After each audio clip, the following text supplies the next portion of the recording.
So on my year-end review video, I talked about what we had done to our aircraft and the other A-26s that are becoming airworthy or have been airworthy out in the world.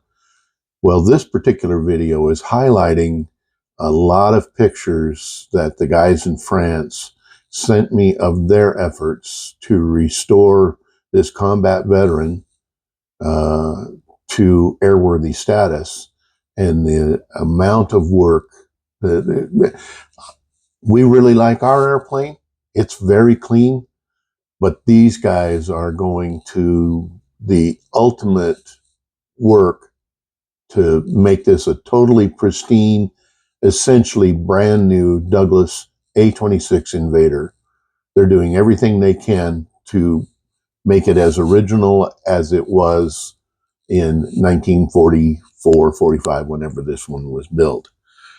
This thing was stored in Great Britain on flatbed trailers with canvas sides for years. The first pictures you saw were when they first started working on the airplane. It sustained structural damage to the bottom of the aircraft, and they had to rebuild all that. And as you can see by the pictures, they are doing a bang-up job. They included with the airplane and the engines and all that stuff, all of the combat equipment was still stored with the aircraft when they got it. 10 years ago, I had been following the progress on this. It was then called Yew Tree Farm Princess, like sheep, Y-E-W. Well, the investors in the airplane at the time fell out of their love affair with the aircraft, and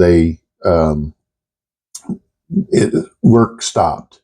Well, now the guys that were actually working on the airplane, Christian and Alf and one other guy, Mollard, are now in the process of returning this to airworthiness.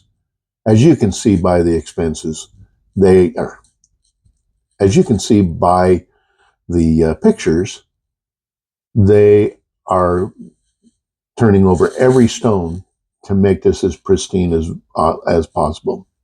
Anyway, I'll let you watch the rest of the pictures. I hope you enjoy them as much as I do. And we'll see you next time. Thanks for watching.